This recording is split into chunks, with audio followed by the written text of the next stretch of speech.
mulai melihat sesuatu dari kejauhan. Sebuah cahaya kecil mulai muncul di antara pepohonan, merah redup, namun cukup menarik perhatiannya. Yogi menatap cahaya itu dengan penuh harapan, berharap itu adalah tanda bahwa mereka akan segera sampai di suatu tempat. Namun, semakin dekat mereka dengan cahaya itu, semakin Yogi merasakan sesuatu yang aneh.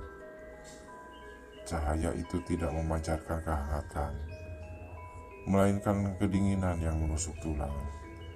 Ia merasa ada sesuatu yang salah.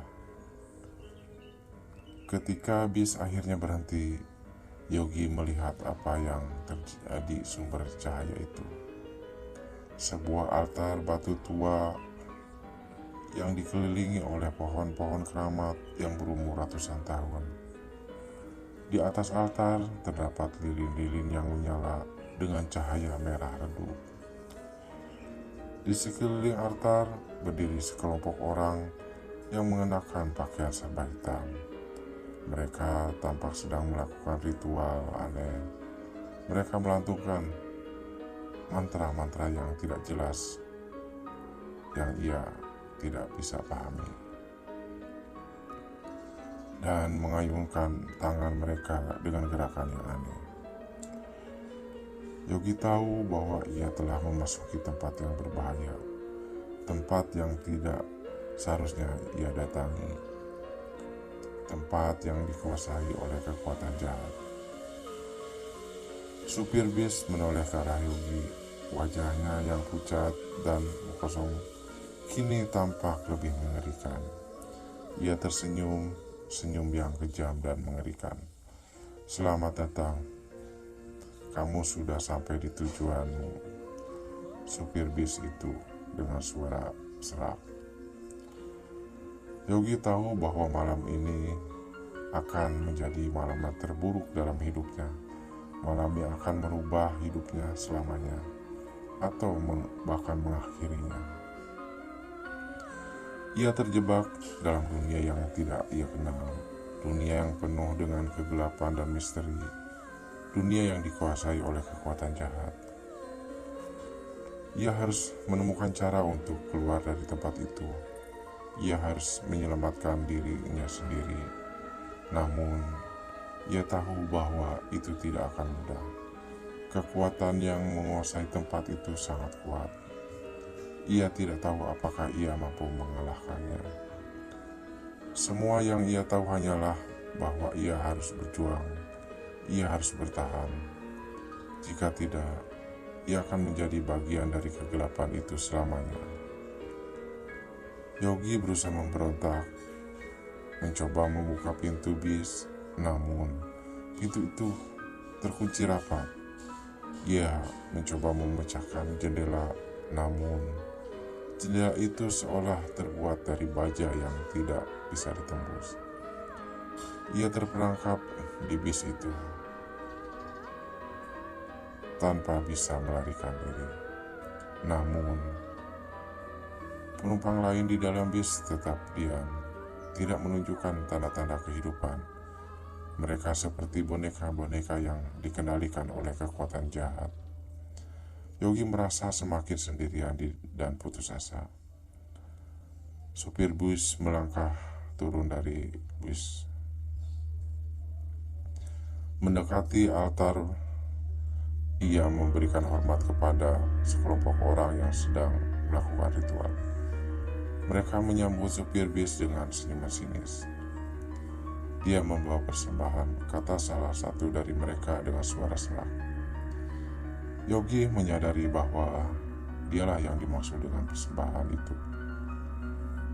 Ia merasa seperti seekor domba yang akan dikorbankan. Keringat dingin mengalir deras di tubuhnya. Ia mencoba untuk berteriak, namun suaranya kembali tercekat di tenggorokan. Ia merasa seperti ada yang menekan dadanya, membuatnya sulit bernapas. Seorang dari kelompok ritual itu mendekati bis. Ia menatap Yogi dengan mata yang dingin dan menusuk. "Jangan takut," kata orang itu dengan senyum mengejek. "Ini hanya ritual kecil. Kamu akan menjadi bagian dari sesuatu yang besar." Yogi memejamkan matanya, berusaha mengumpulkan kekuatan terakhir. Ia tahu bahwa ini harus melakukan sesuatu, apapun itu, untuk menyelamatkan diri sendiri. Tiba-tiba ia teringat akan gelang pusaka yang diberikan oleh neneknya sebelum ia berangkat. Gelang itu membuat dari batu akik yang diyakini oleh memiliki kekuatan gaib. Neneknya selalu berpesan agar Yogi menyimpan gelang itu baik-baik dan menggunakannya jika ia berada dalam bahaya. Yogi meragu saku celananya mencari gelang pusaka itu. Tangannya gemetar hebat. Akhirnya ia berhasil menemukan gelang itu. Ia menggenggam gelang itu erat-erat, berharap kekuatan gaibnya dapat melindunginya. Ia membuka matanya dan menatap orang yang sedang mendekatinya. Ia merasakan energi aneh mengalir dari gelang pusaka itu, memberikan kekuatan dan keberanian padanya. "Aku tidak takut padamu," kata Yogi dengan suara yang bergetar.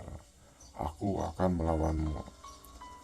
Orang itu tertawa bahak-bahak. "Kamu pikir kamu bisa melawan kami? Kamu hanyalah manusia yang biasa lemah." Orang itu melangkah lebih dekat, berusaha meraih Yogi. Namun, sebelum ia sempat menyentuh Yogi merasakan dorongan kuat dalam dirinya. Ia mengangkat tangannya yang menggenggam gelang pusaka itu dan mengarahkannya ke arah orang itu. Tiba-tiba cahaya terang memancar dari gelang pusaka itu, menyinari seluruh area. Orang itu terkejut dan mundur beberapa langkah. Wajahnya tampak kesakitan. "Apa ini?" teriak orang itu dengan suara yang marah. "Kekuatan apa yang kamu miliki?" Yogi tidak menjawab. Ia terus menatap orang itu dengan tatapan yang penuh keberanian. Ia merasakan kekuatan gelang pusaka itu semakin membesar, memberinya kekuatan untuk melawan kegelapan. Cahaya dari gelang pusaka itu semakin terang, memaksa sekelompok orang yang sedang melakukan ritual menutup mata. Mereka mulai berteriak-teriak, merasa terganggu oleh energi aneh yang terpancar dari gelang itu. Supir bis yang tadinya terhenti terlihat tenang, kini tampak panik. Ia berusaha mendekati Yogi, namun ia terdorong oleh kekuatan gelang pusaka itu. "Hentikan!" teriak supir itu dengan suara serak. "Hentikan ritualnya!" Namun tidak ada yang mendengarkan supir bis itu. Mereka semua terlalu sibuk berusaha melindungi diri dari cahaya yang menyilaukan. Yogi terus memusatkan energinya pada gelang itu, berusaha mengusir kegelapan yang menguasai tempat itu.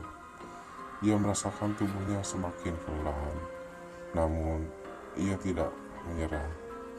Ia tahu bahwa ia harus terus berjuang demi keselamatan dirinya dan orang lain. Tiba-tiba altar batu mulai bergetar. Lilin-lilin yang menyala di atas altar padam satu persatu. Asap hitam mulai mengepul dari altar, memenuhi seluruh area.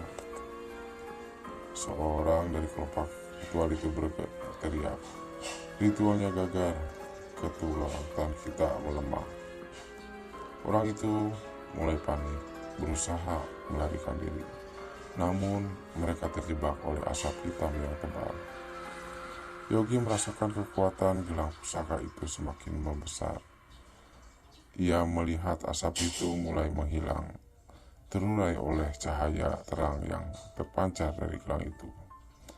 Tiba-tiba suara gemuruh terdengar dari dalam hutan.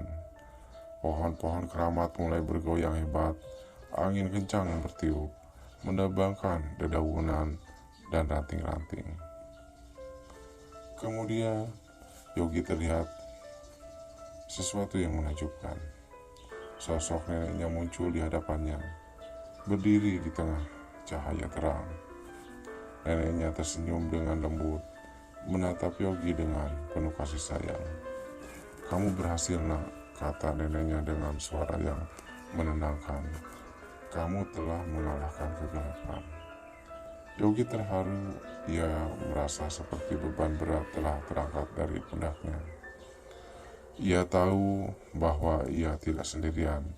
Ia selalu memiliki neneknya di sisinya, menjaganya dari bahaya. Neneknya mengulurkan tangan menyentuh pipi Yogi dengan lembut. "Pergilah dari tempat ini," kata neneknya. "Jangan pernah kembali lagi."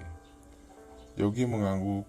Ia berusaha bahwa ia harus segera pergi dari tempat itu sebelum kegelapan kembali menguasainya.